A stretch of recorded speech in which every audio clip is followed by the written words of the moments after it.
Coba betapa tersiksanya Syekh Zakaria Al-An tadi itu mulai ngomong tuh nggak pernah menyebut Syekh Zakaria Al-Ansori. Kayak apa tersiksa? Kitabku dikaji nyebut jenengku era gelem gitu.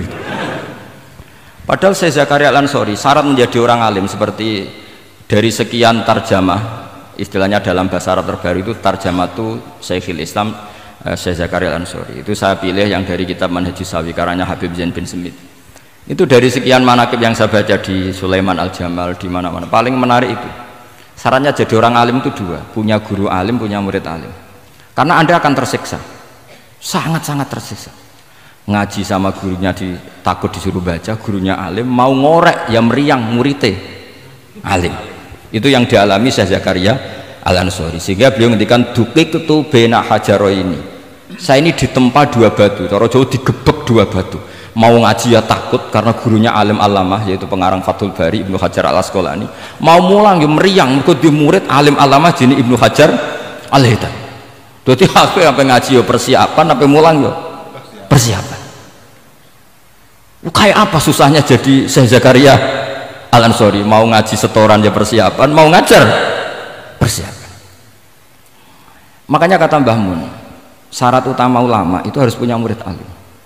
Saya pernah didhawuhi Mbah Mun, aku muga gak di anak Gus Najih itu Gus Najih. Saya juga izin jadi kiai.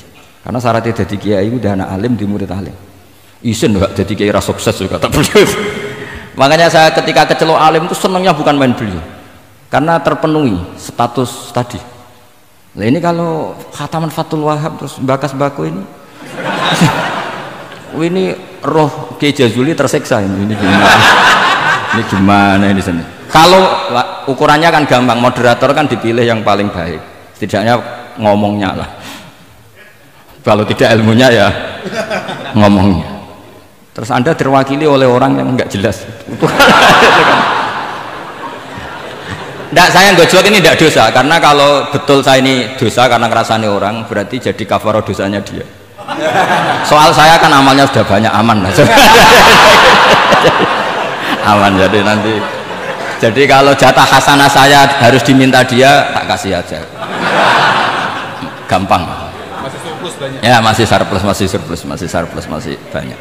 Kan orang itu kalau baca Quran satu huruf itu dapat 10 kebaikan. Saya ini hafal Quran, sudah agak terhitung lah, itu sudah. Itu untuk kamu tak saati satu huruf cukup nanti kalau nanti nuntut di akhirat itu tak kasih satu huruf itu cukup.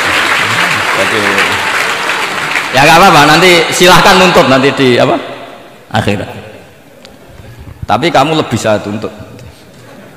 Kamu itu siapa kok nyuruh saya di sini itu? Jadi, dosanya lebih besar lagi itu. Saya teruskan ya, saya cerita yang serius. Syarat jadi orang alim itu punya guru alim, punya murid alim. Karena sebagian dari ilmu itu bukan ditempa guru tapi ditempa murid.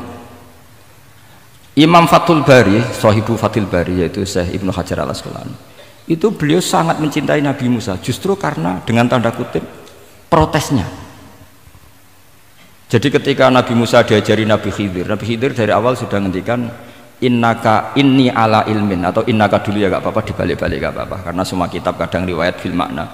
Innaka ala ilmin allamaka wah malam a'lamhu wa inni ala ilmin allamanillah malam ta'lamhu. Kira-kira terjemahan bebasnya, kamu punya ilmu yang diajari Allah saya tidak tahu, saya punya ilmu yang diajari Allah kamu tidak tahu, maka innaka lan tastati'a ma'iyya sabra, kamu tidak mungkin bisa menyabari saya, bisa memaklumi saya. Tapi kata Nabi Musa ngotot, tidak, saya harus belajar sama Anda. Oke, silahkan belajar tapi jangan tanya. Pertanyaannya itu jangan tanya, fala tas'alni, kamu nggak boleh tanya. Kalau kamu ingin jadi murid yang baik nanti jangan tanya, itu dosa. Dengarkan aja. Ya dengarkan saja. Nah, tapi Nabi Musa tetap tanya. Ketika ada kejanggalan secara syariah, Nabi Musa tetap tanya. Dan itu oleh kitab-kitab tasawuf dianggap dengan tanda kutip kesalahannya Nabi Musa, meskipun mibabi hasanatil abrar sayyatul muqarrabin.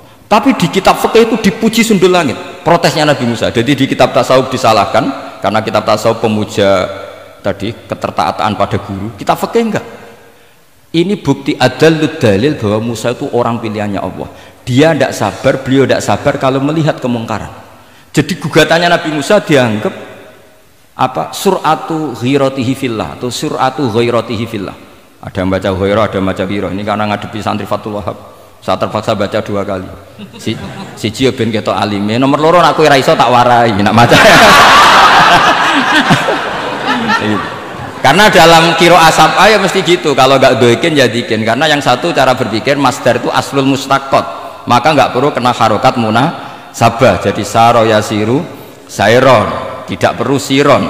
Faza yafuzu fauzan, tidak perlu fuzan karena masdar aslul mustaqot, jadi tidak perlu kompromi dengan harokatul munasabah. Tapi orang Arab tetap bilang dikul maisha, apa? Tetap bilang dikul maisha. Tapi kiroah kita fala takufi doikin, bukan pakai apa?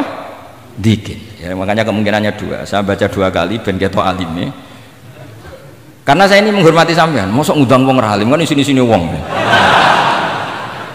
Nomor 2 anakku ora iso tak warai kalau bacanya itu 2. Jadi andai kan saya ngajar di pondok pelosok saya baca mesti 2 kali.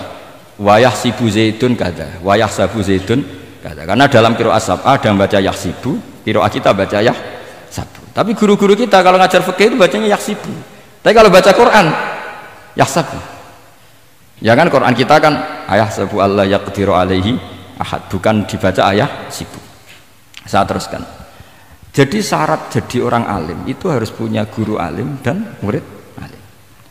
Imam Fathul Bari ketika menganalisis Nabi Musa itu beliau memuja Nabi Musa. Ini bukti ghirahnya Nabi Musa yang luar biasa. Beliau paling tersinggung kalau untuk hikat hurumatullah. Orang sudah ditolong kok gak matur nuwun malah merusak perahunya. Jadi itu secara syariat itu mungkar. Kalau mungkar ya harus diprotes. Artinya itu sifatu madhin. Protesnya Nabi Musa itu sifatu madhin, bukan sifatu dhamin. Itu Ibnu Hajar al-Asqalani, gurunya Syekh Zakaria Ansori. Ketika orang tasawuf nganggep yang dilakukan Musa itu agak-agak mazmum karena protes sama guru. Pertanyaan saya ke anak-anak Fathul Wahab, kamu milih siapa? Milih partainya Ibnu Hajar al-Asqalani apa milih partainya orang tasawuf? Selama ini roh potongannya sampean milih sing tasawuf. Karena sampean dengan ilmu pas-pasan ini gak suka kalau ada murid tanya. Mboten ngaku mawon. Tapi karena tadi logika syariatnya kata Ibnu Hajar al-Asqalani, Musa itu kalimullah termasuk ulul azmi, sementara Khidir hanya seorang nabi. Apa yang dilakukan Musa tentu lebih keren karena beliau seorang nabi dan rasul. Jadi jangan kira terus di situ merupakan mangkobah, satu derajat yang luar biasa bagi Nabi Khidir mengalahkan Musa, itu enggak. Tapi ini juga mangkobah bagi Musa, betapa tidak sabarnya beliau ketika untuhikat hurumatullah. Dan itu Ibnu Hajar al-Asqalani dalam bingkai itu. Jadi beliau itu sangat ringan sekali. Artinya gini, kita bahas Zakaria al-Ansori nggak bisa tambah bakas gurunya, yaitu Ibnu Hajar al-Asqalani. Nanti saya bakas muridnya. Yang mulai bakas muridnya itu kamu harus siap-siap. Karena kiai-kiai di pelosok itu alim alama. Masalahnya nanti pasti di muridnya. Saya Zakaria al-Ansori aman karena punya murid Ibnu Hajar al-Hitami. Ibnu Hajar al-Hitami aman karena punya murid Zainuddin al-Mali Bari yang ngarang ya, mulai jenengan ini. Jadi masalah bukan pada gurunya tapi pada siapa? Muridnya. Terus Ibnu Hajar al-Asqalani itu orang yang luar biasa. Saya pengagum beliau karena saya kalau baca Bukhari pakai pertolongan sarah beliau yaitu Fathul Bari. Itu beliau kalau protes sukanya memang protes. Beliau itu nakot itu ahli kritik, ahli protes. Beliau termasuk sering ngeritik Imam Nawawi, ngeritik orang-orang sebelumnya, tapi ya dalam konteks kebaikan.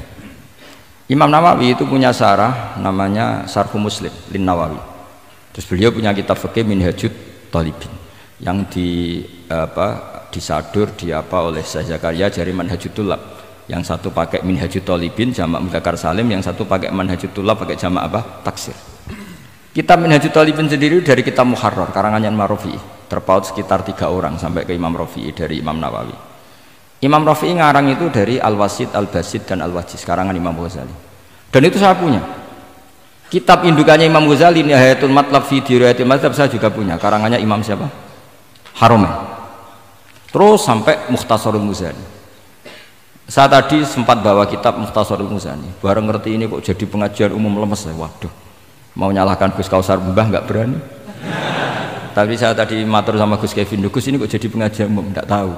Sebenarnya saya ingin anak Wahab saja terus tak marahin terus pulang. Tapi ini di depan orang banyak, kalau marahin kan nggak baik ya sudah saya tak rileks saja.